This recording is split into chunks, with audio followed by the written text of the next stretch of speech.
Investment in securities market are subjected to market risk. Read all related documents carefully before investing. The securities quoted are for illustration only and are not recommendatory. Registration granted by SEBI. Membership of a SEBI recognized supervisory body, if any, and certification from NISM is no way guarantee performance of the intermediary or provide any assurance of returns to investor. नमस्कार दोस्तों, स्वागत है आप सबका MMTC bye Tushar Ghone sir के YouTube channel पे। ये एक कमोडिटी स्पेसिफिक वीडियो है। तो आज हम जानेंगे commodity related news, future outlook and technical levels. तो चलिए शुरू। क्रूड ऑयल के फंडामेंटल्स देखते हैं। उससे पहले मैं बात करना चाहूँगा हमारे प्रीवियस डे के यूट्यूब के लेवल्स। यहाँ पे हमने लॉन्ग एंट्री दी थी और आप देख सकते हो जैसे ही मार्केट ने लॉन्ग एंट्री हमारी एक्टिवेट की, विद इन फर्स्ट कैंडल ही हमारा फर्स्ट टारगेट एंड उसके बाद हमारा सेकेंड टारगेट हिट हो जाता है और उसके बाद भी एक रैली हमें यहाँ पे देखने को मिलती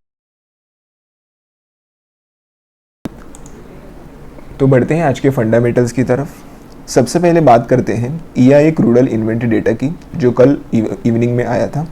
एक्चुअल फिगर आया पॉजिटिव 2.0 मिलियन का बिल्ड, जबकि फोरकास्ट किया था -2.0 मिलियन का ड्रॉ, यानी एक्सपेक्टेशन से पूरी 4 मिलियन बैरल। सोचो पीक समर ड्राइविंग सीजन चल रहा है, जब डिमांड इतनी स्ट्रांग होनी चाहिए कि स्टॉक्स ड्रॉ डाउन हो, लेकिन इसका उल्टा बिल्ड देखने को मिला। ये एक रेड फ्लैग है। उससे पहले हफ्ते अगर देखें तो -1.7 मिलियन का ड्रॉ था। तो ये डेटा उस टाइटनिंग नैरेटिव को रिवर्स कर रहा है जो प्राइसेस को सपोर्ट दे रहा है। अब बात करते हैं जियोपॉलिटिकल फ्रंट की। यूएस ने ईरान टारगेट्स पे अपने 12th साथ ही ईरान बैक हाउदी फोर्सेस ने रेड सी में ऑयल टैंकर्स पे अटैक किया है, जो दुनिया के सबसे इम्पोर्टेंट ऑयल शिपिंग रूट में से एक है। इससे शिपिंग सेफ्टी को लेकर कंसर्न्स बढ़ गए हैं। तो दोस्तों, मार्केट के सामने दो ऑपोजिट फोर्सेस हैं। एक तरफ वीक इन्वेंट्री डेटा डिमांड को लेकर चिंता बढ़ी हुई है, दूसरी तरफ geopolitical tensions supply risk premium को सपोर्ट दे रहे हैं। आगे क्या होता है ये दोनों फैक्टर्स के बैलेंस पे डिपेंड करेगा। तो ये थे फंडामेंटल फैक्टर्स। एक बार इसके टेक्निकल्स देख लेते हैं। अगर टेक्निकली देखें तो हमें यहाँ पे एक बुलिश रैली देखने को मिल रही है। एक बार 1 आवर टाइम फ्रेम में देखते हैं। 1 आवर टाइम फ्रेम में crude oil mini futures proper एक higher high and higher low के फॉर्मेशन में ऊपर जा रहा है।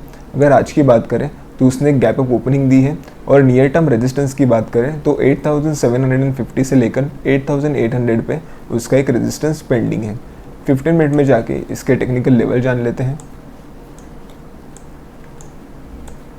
तो दोस्तों, अगर ऊपर के साइड में बात करें तो लॉन्ग एंट्री यहाँ पे एक्टिवेट होगी अबाउ 8600। हमारा फर्स्ट टारगेट होगा 8630 का एंड सेकेंड टारगेट होगा 8660 का।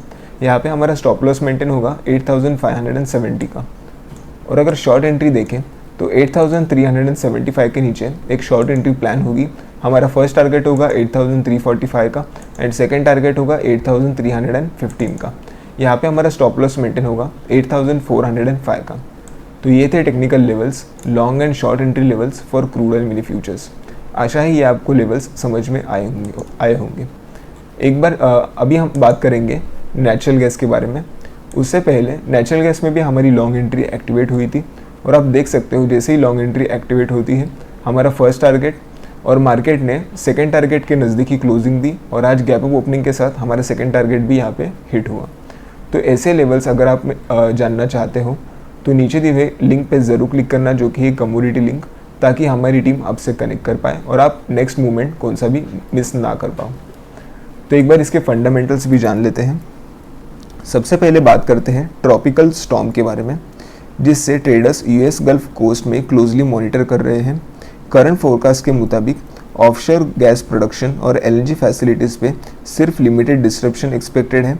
साथ ही इंक्रीज क्लाउड कवर और रेनफॉल से हमें कूलिंग डिमांड थोड़ी कम हो सकती है, ये देखने को मिल रहा है। ओवरऑल इसका इम्पैक्ट मॉडेस्ट है, ना ज़्यादा बुलिश ना ज़्यादा बेयरिश। अब बात करते हैं आज के सबसे बड़े ट्रिगर की, जो कि है US EIA natural gas report की। ये रिपोर्ट मार्केट का मेन फोकस है, जो कि आज इवनिंग में पब्लिश होगा। तो दोस्तों, वेदर फ्रंट से इम्पैक्ट मॉडेस्ट है, लेकिन असली एक्शन आज EIA स्टोरेज नंबर से आएगा। ट्रेडर्स की नज़रें इस रिपोर्ट पे टिकी हुई हैं। तो ये थे कुछ फंडामेंटल न्यूज़। अब बात करते हैं हम नेचुरल गैस मिनी फ्यूचर्स के टेक्निकल्स पर। ये नेचुरल गैस मिनी फ्यूचर्स का टेक्निकल चार्ट है। और हम देख सकते हैं यहाँ पे कुछ कंसोलिडेशन के बाद अभी हमें यहाँ पे थोड़ा सा बुलिश मोमेंटम दिख रहा है, बट ये भी कंसोलिडेशन ही माना जाएगा। हमें एक प्रॉपर कैंडल क्लोजिंग देनी होगी 1 डे के टाइम फ्रेम में, तब जाके हम मानेंगे कि ये कंसोलिडेशन ओवर हो चुका है। एक बार 1 आवर टाइम फ्रेम में समझते हैं। 1 आवर टाइम फ्रेम में यहाँ पे हमें प्रॉपर दिख रहा है अभी जो कंसोलिडेशन बना था उसके अपर बैंड पे ये प्राइस रेजिस्टेंस ले रहा है, तो देखना ये होगा कि ये यहाँ से कैसे मूव करेगा। तो इसके लिए हम 15 मिनट्स के लेवल्स डिस्कस कर लेते हैं। तो यहाँ पे एक लॉन्ग एंट्री बनेगी ओनली अबाउट 287.5 के ऊपर। हमारा यहाँ पे फर्स्ट टारगेट होगा 289.5 का एंड सेकेंड टारगेट होगा 281.5 का। हमारे यहाँ पे स्टॉप लॉस होगा 285.5 का। और अगर शॉर्ट एंट्री की बात करें तो 282.3 के नीचे एक शॉर्ट एंट्री प्लान होगी। हमारा फर्स्ट टारगेट होगा 280.3 का एंड सेकेंड टारगेट होगा 278. यहाँ पे स्टॉप लॉस होगा 284.3 का। तो ये थे long and short entry levels for natural gas mini futures. ऐसे ही डेली अपडेट्स के लिए आप हमारा TG लेवल ऐप डाउनलोड कर सकते हो, जो कि है प्ले स्टोर पे अवेलेबल। यहाँ पे प्रॉपर मिलेगा आपको customer support, daily Nifty levels, 3 to 4 trades मिलेंगे विद इंस्टेंट अलर्ट फैसिलिटी। हमारी कम्युनिटीज़ है ऐप में, जैसे कि Nifty, equity, commodity and swing trading. यहाँ पे proper entry, SL, target 1 and target 2 के साथ मैसेज प्रोवाइड किया जाता है एज पर दी गवर्नमेंट रिक्वायरमेंट। अगर आप कुछ रीजंस की वजह से मॉर्निंग में ट्रेड नहीं कर पाते या फिर आप इवनिंग ट्रेड्स में इंटरेस्टेड हो, तो कम्युनिटी सेक्शन आपके लिए काफ़ी अच्छी अपॉर्चुनिटी ला सकता है। तो नीचे दिए हुए लिंक पे ज़रूर क्लिक करना, जो कि है कम्युनिटी लिंक, ताकि हमारी टीम आपसे कनेक्ट कर पाए। तो दोस्तों, अगर आपको ट्रेडिंग के रिलेटेड कोई भी डाउट हो तो फिर आप हमसे कनेक्ट कर सकते हो डिस्क्रिप्शन बॉक्स में दिए हुए लिंक से। धन्यवाद, आपका दिन शुभ रहे।